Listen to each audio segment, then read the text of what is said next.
آئمہ کی حدیث ہے، امام نقی علیہ الصلوۃ والسلام ارشاد فرماتے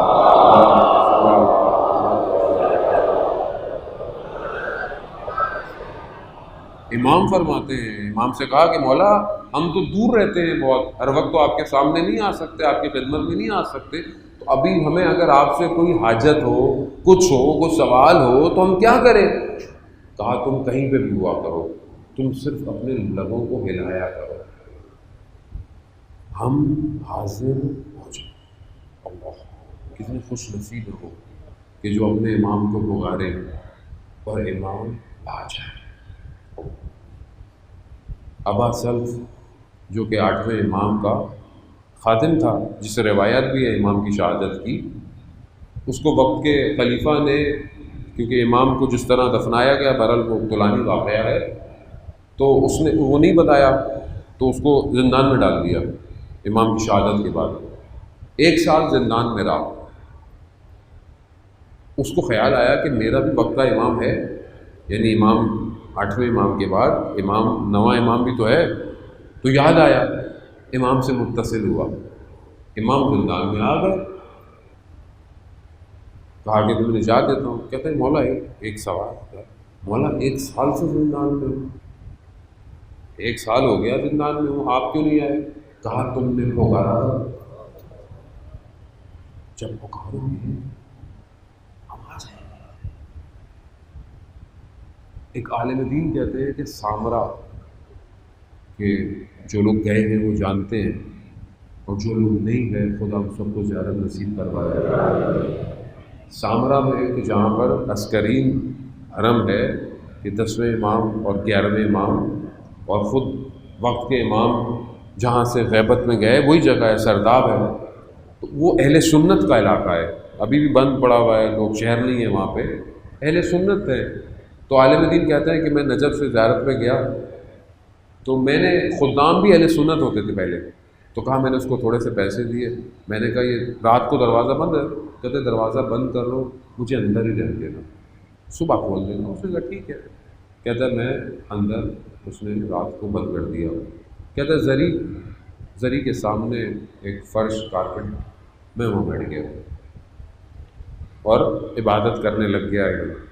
کہتا ہے جب رات کا پہر بڑھا تو میں نے جو ہے وہ امام حسن عسکری علیہ السلام سے گفتگو شروع کی، اللہ صلی اللہ محمد، کہہ رہے میں نے امام سے گفتگو شروع کی، میں نے کہا کہ امام سے کہا کہ مولا بہرحال عربوں کے قانون ہے کہ کوئی مہمان آئے تو اسے خالی ہاتھ نہیں جانے دیتے، یہ عربوں کے ہیں، ایک تو میں مہمان ہوں، دوسرا اگر عرب کو اس کے باپ کا واسطہ دیا جائے تو جو ہو سکتا ہے وہ آپ کی مشکل کو حل کرتا ہے، یہ ان کے قوانین میں سے، ان کے اخلاق، ان کی قدریں۔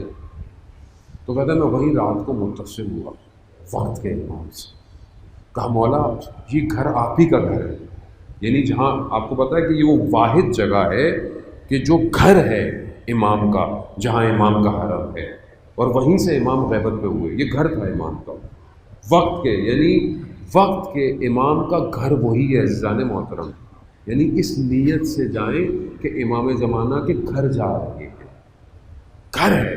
کہا میں نے کہا مولا آپ کا گھر ہے، میں آپ کا مہمان ہوں۔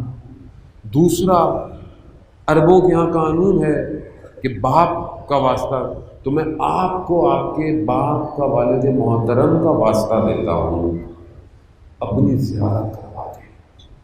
اللہ کہتا ہے میں گریہ کرتا رہا، روتا رہا، میں نے ایسے میں دیکھا کہ بند دروازے سے نور داخل ہوا، نور داخل ہوا، جب وہ نور واضح ہوا تو میں نے دیکھا کہ امام جو ہے وہ کھڑے ہوئے۔ اب میری حالت یہ تھی کہ مجھ سے نہ کچھ بولا جائے نہ میں ہل پاؤں۔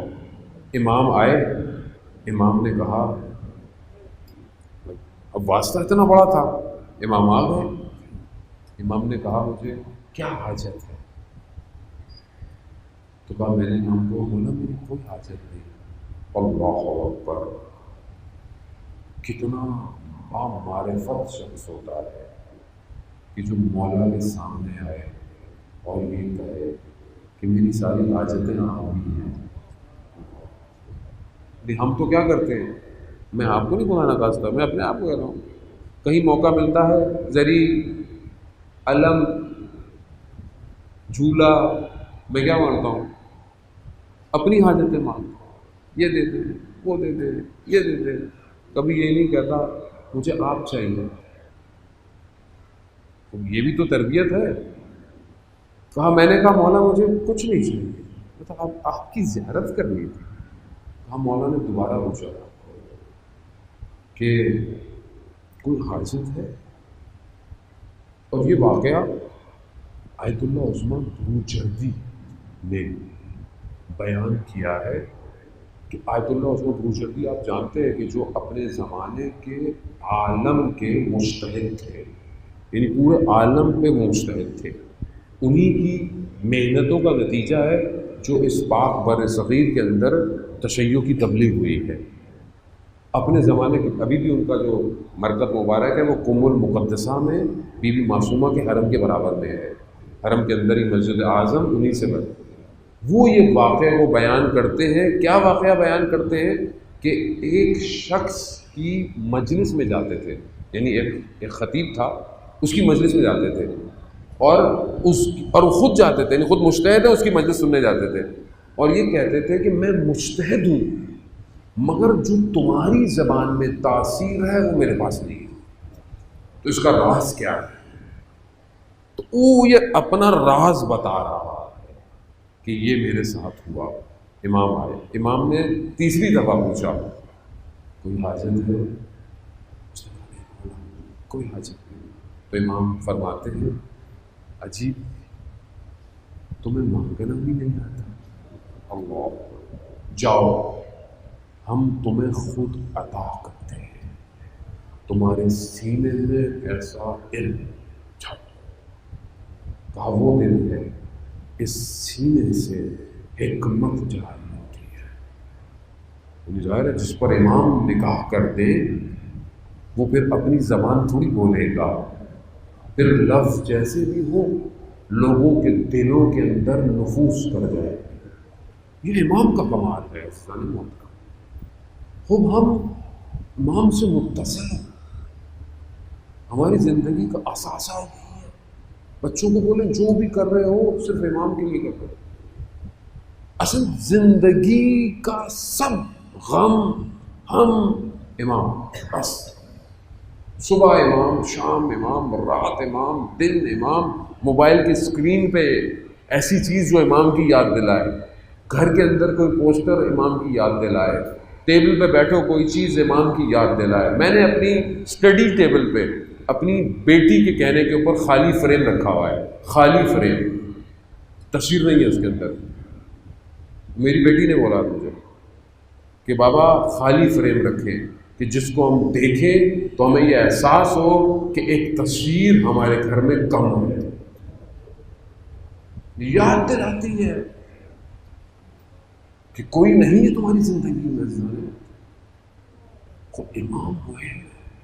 بہرحال آپ نے جو ہے وہ لطف کیا، کتنی محبت سے اتنی سخت گفتگو اور خشک گفتگو کہ آج کل کے دور میں اس گفتگو کو خریدنے والا کوئی نہیں ہے. آج کل لوگوں کو دوسری گفتگویں چاہیے، لیکن بہرحال خریدار کو پیدا کرنے پڑیں گے. اگر ہم نہیں کریں گے تو پھر امام نہیں آئیں گے. عزیزان معاشرہ، ہمیں اپنے امام کے لیے خریدار ہے، کیونکہ ظاہر ہے امام کو ایسے لوگ چاہیے